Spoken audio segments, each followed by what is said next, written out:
Saya Anis Sulaiman sebagai pemateri asam basa lemah. Perkenalkan, nama saya Muhammad Al-Ghifari dari kelompok 1. Kali ini saya akan sedikit menjelaskan pH larutan asam basa kuat. Wabarakatuh. Perkenalkan, nama saya Nazwan Rehan Nabil dari 11.8 absen 21. Kali ini saya akan menjelaskan teori asam basa. Perkenalkan, nama saya Renaldo Lail Ramadan. Saya dari kelompok 1. Saya akan menjelaskan perhitungan pH larutan asam basa kuat. Perkenalkan, nama saya Diri Febriando dari kelompok 1. Di sini saya akan menjelaskan tentang indikator buatan. Perkenalkan, nama saya Devin Askichen dari kelompok 1. Dan pada kesempatan ini saya akan menjelaskan indikator buatan asam basa. Perkenalkan, nama saya Fazal Abdillah Altair dari kelompok 1. Kali ini saya akan menjelaskan tentang materi asam basa, yaitu teori Arrhenius. Perkenalkan, nama saya Ayub Arifai dari kelompok 1. Di sini saya akan menjelaskan reaksi antara larutan asam dan larutan basa atau reaksi pembentukan garam.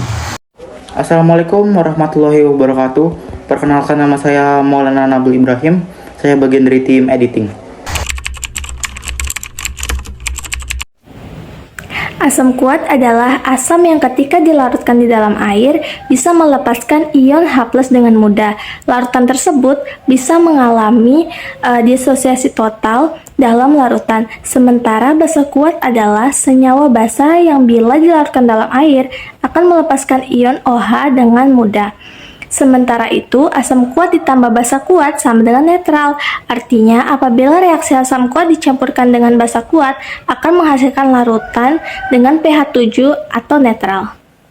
Lalu, contoh senyawa apa aja sih yang termasuk dalam asam basa kuat? Jadi, senyawanya itu ada asam klorida, asam bromida, asam klorida, asam sulfat, asam nitrat, asam klorat, asam perklorat. Agar lebih jelas, kalian bisa melihat tabel berikut ini. Asam lemah adalah senyawa yang dilarutkan dalam air akan sulit melepaskan ion H+ dan mengalami disosiasi pada larutan. Sedangkan basa lemah adalah senyawa yang apabila dilarutkan di dalam air akan sulit melepaskan ion OH- dan mengalami disosiasi dalam larutan. Berikut adalah contoh senyawa yang terdapat dalam asam basa lemah. Lalu,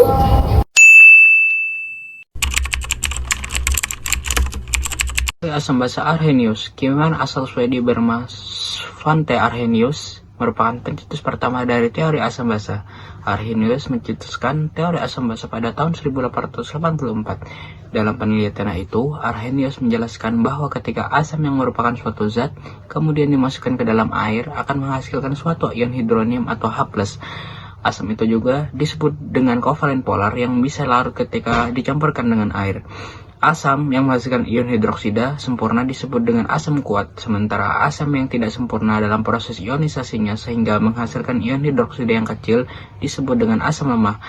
Arrhenius kemudian mendefinisikan basa sebagai suatu zat mampu menghasilkan ion hidroksida atau OH- saat dicampurkan ke dalam air. Namun, meskipun juga larut ke dalam air, basa ini berbeda dengan asam karena ion yang dihasilkan berbeda. Misalnya, ketika suatu natrium hidroksida dan amonium hidroksida dilarutkan akan menghasilkan banyak hidroksil atau OH-.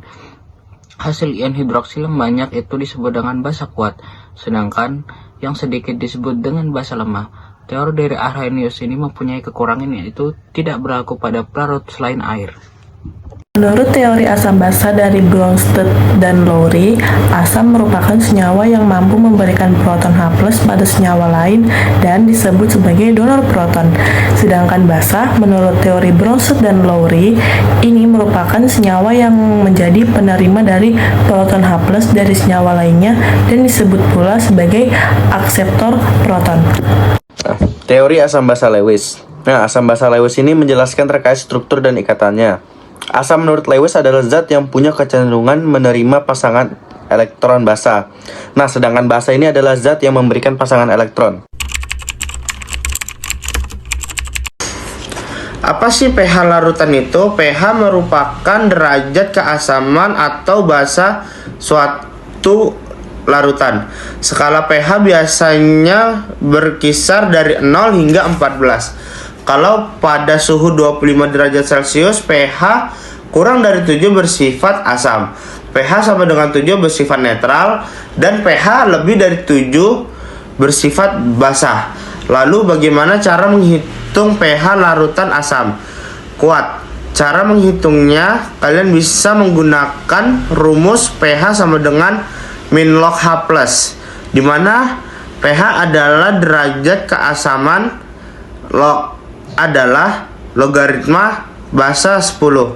H+ adalah konsentrasi, ion H+ adalah larutan.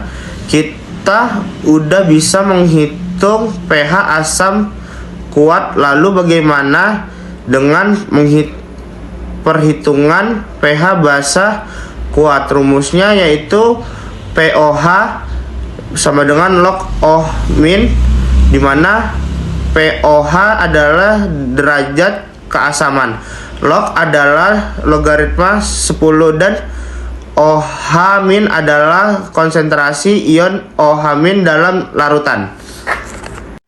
Bagaimana cara menghitung pH asam lemah? Kalian bisa menggunakan rumus berikut, di mana alfa adalah derajat ionisasi, Ka adalah tetapan asam lemah, Ma adalah konsentrasi larutan asam, H+ adalah konsentrasi ion H+ dalam larutan. Nah, udah tahu dong gimana cara menghitung pH asam lemah. Terus, gimana sih cara menghitung pH basa lemah? Berikut rumus yang bisa kalian pakai untuk menghitung pH basa lemah. Di mana alfa adalah derajat ionisasi, Kb adalah tetapan basa lemah, Mb adalah konsentrasi larutan basa, OH- adalah konsentrasi ion OH- dalam larutan. Di sini kita akan menghitung pH larutan HCl yang sudah diencerkan. HCl ini termasuk salah satu dari golongan asam kuat, di mana untuk menghitung pH asam kuat dicari dulu konsentrasinya. H+-nya menggunakan rumus H+ sama dengan A dikali Ma. Berhubung larutannya ini udah diencerkan, berarti Ma-nya atau konsentrasi ini kita cari yang sesudah diencer.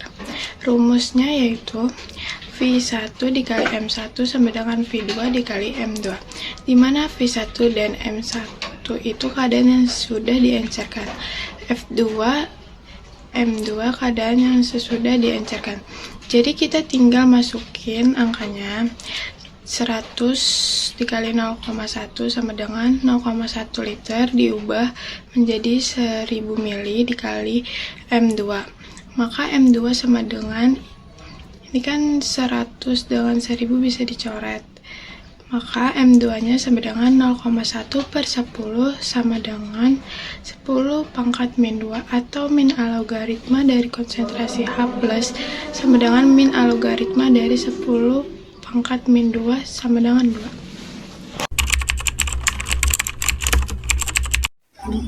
Indikator alami adalah indikator yang dibuat dengan menggunakan ekstrak tumbuhan-tumbuhan seperti bunga, umbi, kulit buah, atau daun-daun berwarna. Sebenarnya tidak semua tanaman bisa dijadikan indikator alami asam basa. Hanya tanaman yang ekstranya bisa berubah warna saat diteteskan larutan asam dan basa. Nah, contoh spesifikasi indikator alami antara lain kunyit, kubis merah, kubis ungu, bunga sepatu, bunga mawar, bayam merah, dan geranium. Dengan menggunakan indikator ini, kita bisa menentukan suatu larutan bersifat asam, basah, atau netral. Cara mengetahuinya itu dengan meneteskan ekstrak tumbuhan tadi ke dalam sebuah larutan. Kemudian lihat perubahan warnanya. Dari perubahan warna itulah kita bisa tahu mana larutannya mengandung asam atau basah. Berikut contoh perubahan warna pada indikator alami saat ditetesi larutan asam dan basah.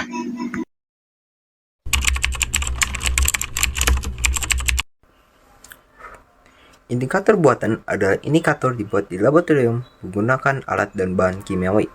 Terdapat dua macam indikator buatan yang umum digunakan untuk menentukan pH larutan. Nah, yang pertama adalah indikator kertas. Indikator kertas terdapat dua macam, yaitu berbentuk stick dan kertas lakmus. Kertas lakmus adalah kertas berwarna merah dan biru. Sebuah larutan akan mengubah kertas lakmus menjadi berwarna merah jika bersifat asam. Sebaliknya, larutan bersifat basah akan menjadikan kertas lakmus berwarna biru. Indikator kertas berikutnya adalah kertas berbentuk stick dengan kotak-kotak yang bisa membantu menentukan pH secara rinci. Indikator ini disebut juga indikator universal. Cara menggunakannya cukup mudah, yaitu dengan mencelupkan kertas pada larutan yang diuji, kemudian dibandingkan dengan parameter pada kotak. Nah, keduanya indikator larutan.